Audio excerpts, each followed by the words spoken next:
What's up, guys, gals? This is Griever back here, bringing you guys a behind the bar reviews. That is not a behind the bar reviews. Yes, by this point, you guys are already familiar with this. Let's just get in, because you guys know I don't do this often. You know, I hold off, and some chapters I even miss, and I go, I'm a little too late. But no. For those of you who don't know, Black Clover is one of the series that I follow from Jump. It's one of the few Shonen Jump series that I still continue to follow. I'm getting into more, as you guys can tell from Ayakashi Triangle and stuff. I do follow My Hero Academia, Dr. Stone, the like, and I've started following some of the newer series that I only have a few chapters right now. But Black Clover, in my opinion, in my personal opinion, is in the top 3 current running in Jump. It's in the top 3 weekly release currently running. I think it's better than My Hero Academia. I like it more. I like the characters more. All that fun jazz. And this chapter, the reason I don't review it, guys, really, honestly, super busy. But this chapter couldn't wait. I needed to make sure I made this review. I don't care if this review comes out Tuesday, Wednesday, Thursday this week. You guys are going to get this because my favorite character, a lot of people's favorite character, Yami. Look at this absolute mad lad in this chapter. Look at this damn Chad. Okay, so we're going to go through this. It's right here, chapter 256. Last chapter, I knew we were going to hype it. That's why I waited. I was going to review the last chapter last week. But I was like, no. Let's wait until we actually get the fight, because this fight is going to be worth it. What if I don't get to it and all that stuff? But I knew I could make time for at least one. So I picked this one because this is epic. A lot of people were worried. I wasn't worried. I knew when Yami showed up, I know with all these devils, I knew that all the devils were going to win. The devils were going to win out of this trifecta, out of this tribute, the Sith Lord thing from Sith Lords 2. I don't know how to say that word. But, this triple triad thing going on here is this devil was going to lose. I don't care if he's the king. I don't care if he's the strongest. He's up against goddamn Yami. I was a little worried. Don't get me wrong. I was worried like, okay, he's going to win, but he's going to lose an arm or something like that. It came pretty close, too. But this chapter starts us off, right?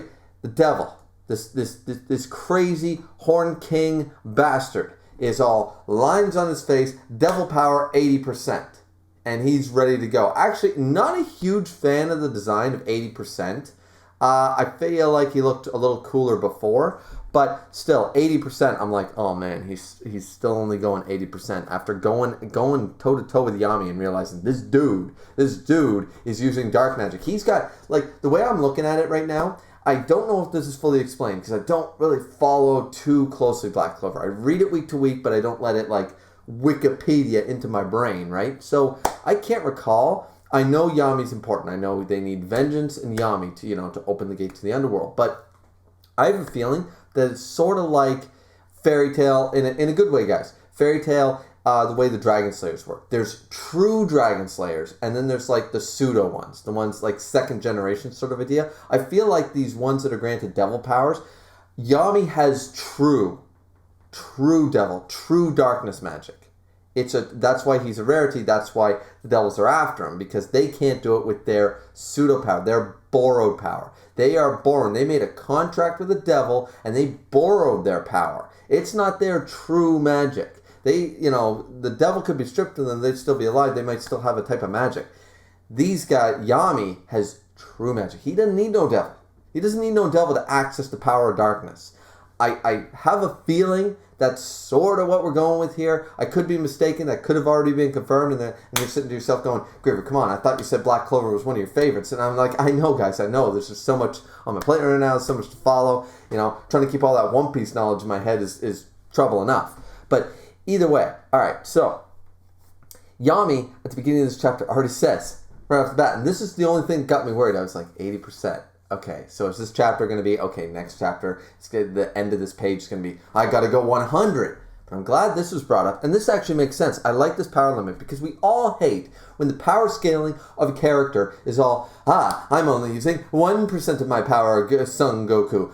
I will use not my hands. Okay, I'll use 50% of my power. Okay, 100% of my power plus ultra bulk up, Dragon Ball Z did this first, or one of the, I guess, the biggest one to do this whole numbers game first.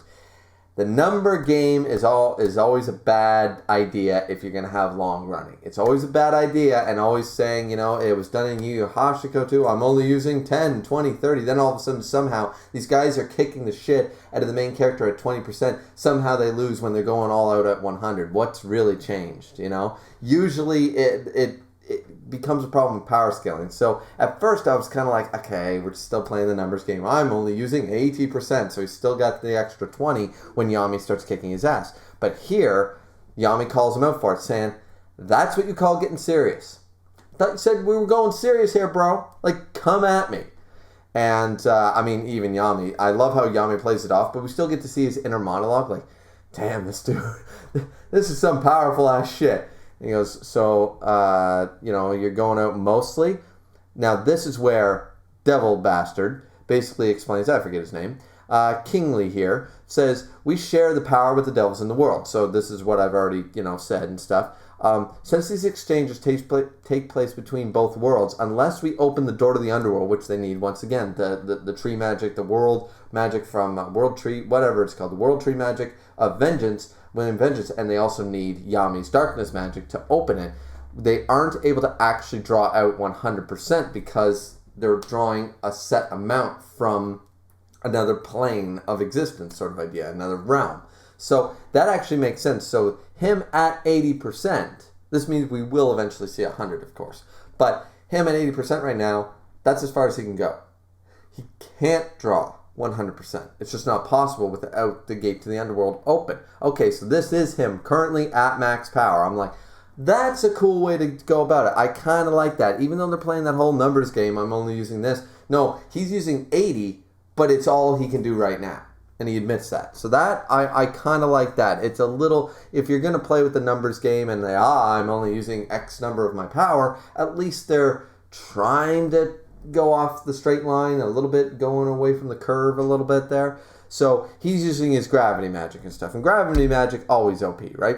So as long as you're alive, we'll have what we need. So he throws this ball of destruction and it just, boom, it just goes forth and it takes care of everything in its path. It just erase. There's no debris.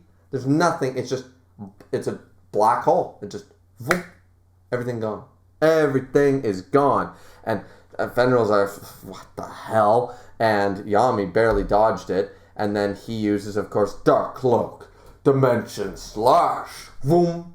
And he manages to break and bend and warp the Dimension Slash. And even Yami's like, oh, damn, oh shit. Like, that black hole thing is crazy. So this battle, this dude is incredible. He's like, okay, well, I'll just have to keep my mana zone condensed, my senses sharp, and I'll just have to get right up in his face. I'm going to do this.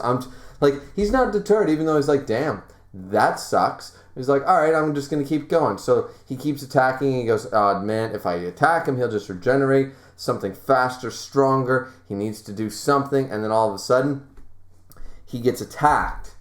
And part of his hair, it almost looks like some of his ear might have been taken off there, part of his ear, a little bit of his hair, but some of his shoulder, he managed to dodge it just enough. It scraped some of his bicep, it scraped some of it, oh man, it kind of reminded me a little bit of the whole Whitebeard thing going on here, I was kind of worried there for a second. I was like, oh no, is Yami actually gonna, lose here? Is Yami, and this is where he's a mad lad, he's a goddamn Chad. This is the dude. This is why Black Clover is so good, because we have a Bleach-esque character. We have an Escanor-esque character. We have one of those badasses that you just got to root for, that this dude's just going to defy logic. He's going to go, I don't give a shit about powers and rules and crap. So I was worried about him here. I was worried.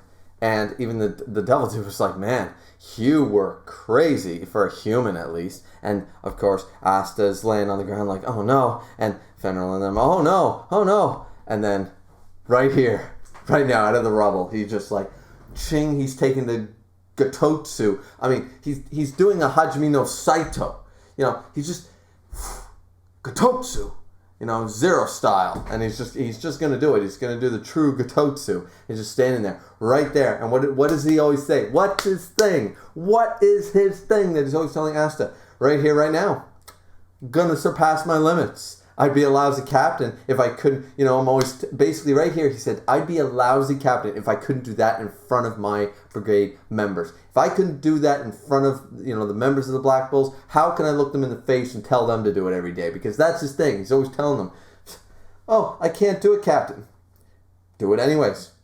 I don't care. You've seen the memes. We've seen the memes. Like, phone charge 100%, maximum. Yami just looks at the phone. Phone, 125%. Like, it doesn't matter. It's like, no, there's no such thing as 100%. Because you can always be better. You can be better than 100%. Surpass those limits. Break the limits. Go above the limits. It's the entire basis for One Punch Man, for God's sakes. Yami is basically the creator of Saitama. He basically looked at Saitama and went, just keep breaking them. Like, I can't do it anymore. Do that workout again.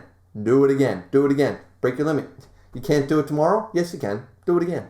Like, that is what this dude is all about. This is what makes him the best character. He's just like, okay, I'm just going to surpass my limit. So he already condensed his mana zone. He goes, I'll just take that condensed mana zone, which is something super difficult from what we understand. Mana zone is like a big thing. Condensing your mana zone is a huge thing. Now he's just like, well, okay, I have a condensed mana zone. This is a Vegeta thing. I'm going to super condense it. I'm super Yami. I'm going to be super duper Yami right now. That's literally what he's doing right now. I'm going to, I have condensed mana zone. Super condense it. Screw it. And then he's like, and then the devil's still talking trash. The devil's still talking trash. And Yami just like, dark magic. Death thrust. I wish they just called it Gatotsu. Gatotsu. Because that's what he did. He did a long-range Gatotsu from Rurouni Kenshin, and I freaking love it. I love it to death, guys. This is awesome. And that's the end of the chapter right there. The devil's just standing there. Got no body. He left his wings, he left his arms, he left everything. His neck, torso, stomach, this area is just gone. Just gone. And he's all his limbs and stuff is hanging in air. Death thrust. And the devil's like, what? And Yami, the absolute, I keep calling him this, but what else do you describe this dude as not Yami the Chad? Because Yami the Chad says, I was going for a thrust, ended up as a cannon. And bitches love cannons. So, that is the Black Clover chapter of the week. That is chapter 256. I'm hyped for the One Piece stuff, but I think this is the best chapter. I've read all the chapters now from Viz. This is the best chapter of the week, bar none. Yami with Death Thrust, Dark Magic, like, Monozone. Yeah, condensed Monozone. Super condensed. You know what's going to happen next chapter when that devil goes, I will reform. He'll be like, oh, guess that didn't work. Super duper condensed Monozone, Death Thrust times 2. Like, that's all he's going to do. He's like, okay, I broke my limits. Oh, that wasn't enough. I'll break them again. That's what Yami's going to pull off. Yami is such a beast. He's such a Chad. This guy, I've been watching, see, this is the problem. I've been watching the Rant Cafe. Go check them out, of course. I mean, they're way more popular than me. I've been watching the Rant Cafe podcast and all of Nux Taku and Briggs and all the, and, Anime Emperor. I've been watching all their videos way too much. Their language is starting to impart onto me. Chad and Mad Lad is what I use to now describe these epic moments. What have you guys done to me? This is what using a Twitter has done to me, guys. So, either way, I just thought I needed to talk about this chapter. I just needed to review it, like, sort of, but just basically fangirl over this absolute man among men. This dude is incredible. This was a beastly chapter. This dude doesn't give a shit, giving me all the vibes of all my favorite badasses, giving me those Escanor vibes, giving me those Heracles vibes, giving me those, yes, make your fun in the comments if you know who I'm talking about. It's giving me that, once again, Hajime no Saito, with the whole Gotetsu, attack there. Really, really enjoying this. I think that this was just awesome, guys. This was awesome. Okay, I'm done fangirling. No, I'm not, but anyways, I'll do some more of that later. But yeah, you guys have a good night. This has been Griever with your Chapter 256 Behind the Bar review, without the bar, but still a review. Like, comment, and subscribe, guys. Really enjoyed this. This was, I know I don't do enough Black Clover chapter reviews, but this one needed to be talked about. I'm really glad I did it. It was a lot of fun. What a great chapter. Best chapter of the week, bar none. It beat One Piece, in my opinion, easily, just for the hype and the epicness, you know? So, well, but what did you guys think? Let me know down in the comment section down below. We'll see you guys and gals later on. See ya.